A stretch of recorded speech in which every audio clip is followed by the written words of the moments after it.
Why would God wait 48 years to answer a mother's prayer, and then grant it on the very day of her funeral? Is it a tragedy? Or is it the ultimate test of faith?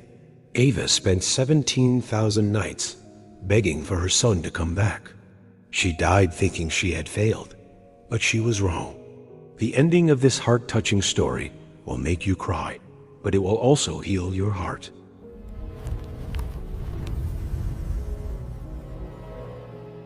The whole town knew her routine like they knew the sunrise.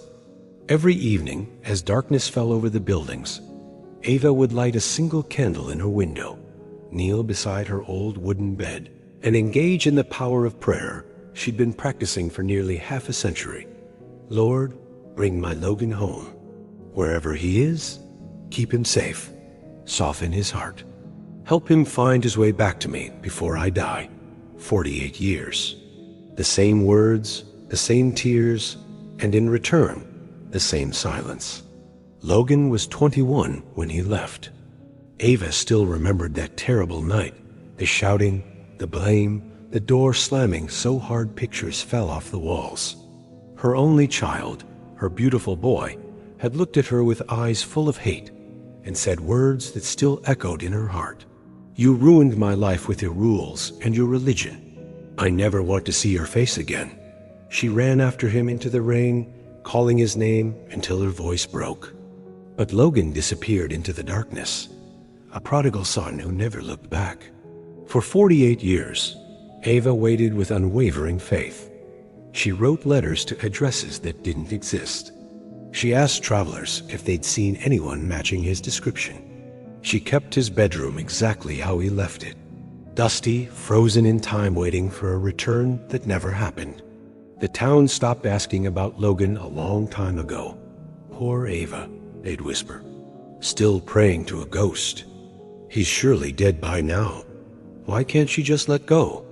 Even Pastor Tyler, who had baptized Logan as a baby, gently suggested that maybe God's plan was simply silence, and that peace might come from acceptance, not endless hoping. Ava listened politely. Then she went home and lit that candle again, choosing to trust God despite the pain. One autumn morning, Ava felt strangely weak. Her neighbor, young Sarah, found her still in bed, something that hadn't happened in 40 years. Sarah rushed to get the doctor. Dr. Daniel examined Ava with sad eyes. Her heart is tired, he told Sarah quietly. It could be days, it could be hours. We just don't know. Word spread fast through the town. By evening, a small group gathered in Ava's house. Neighbors who had watched her pray for decades now sat by her side as her breathing got shallow. Pastor Tyler held her frail hand. Ava, he said softly, do you need anything? Anything to bring you peace? Ava's eyes fluttered open. For a moment, they held their old spark. I need nothing, she whispered. I have prayed my prayer. For 48 years, I have trusted. I don't need to see the answer to believe it's coming. Tears rolled down Pastor Tyler's weathered cheeks. But Ava, what if Logan never comes back? Can you really not ask that question about your unanswered prayers? She squeezed his hand with surprising strength and smiled a peaceful, knowing smile. Then I will have spent 48 years talking to my father about my son. That is not wasted time. That is love, Pastor. And a mother's love is never wasted. Not a single word of it. The room fell silent. The candle in the window flickered. When Logan was 4, he was terribly sick, Ava continued. His fever was so high, I thought I'd lose him. I prayed all night. I begged God to save my boy. By morning, the fever broke. I thanked God for answering, but here is what I learned. I didn't pray because I knew the fever would break. I prayed because prayer was all I had. True faith isn't a bargain with God. Faith is trusting even when the fever doesn't break, even when the door doesn't open, even when the silence stretches for 48 years.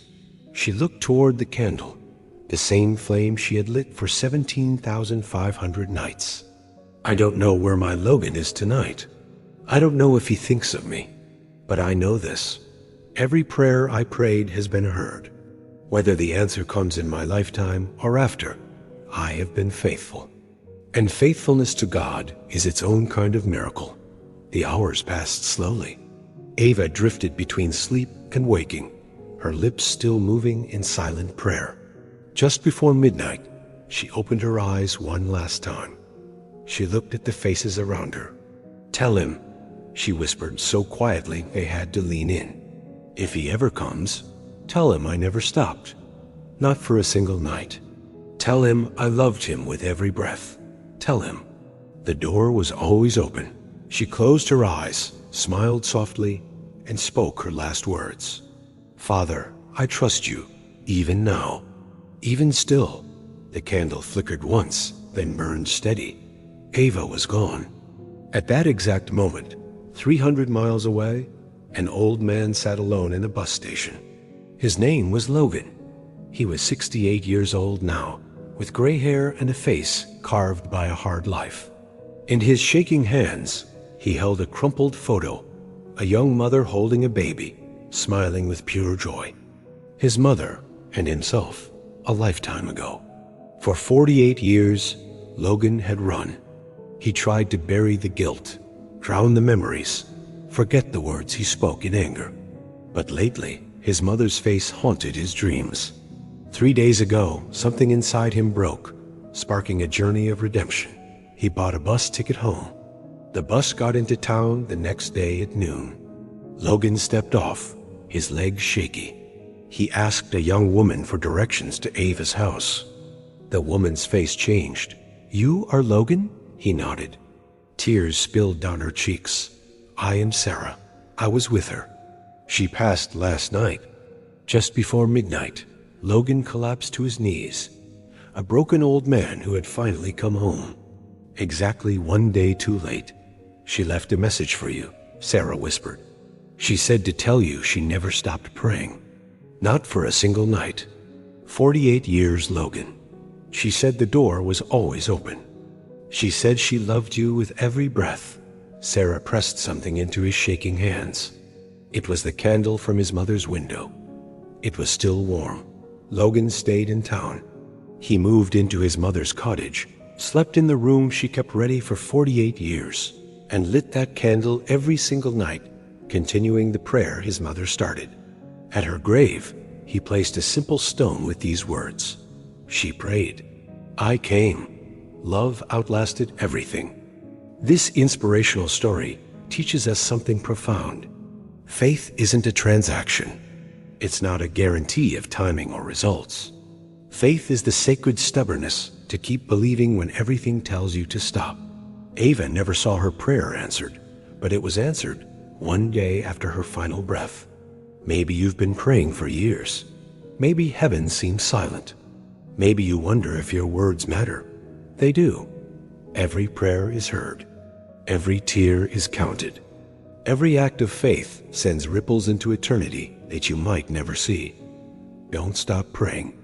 The answer might be traveling toward you right now.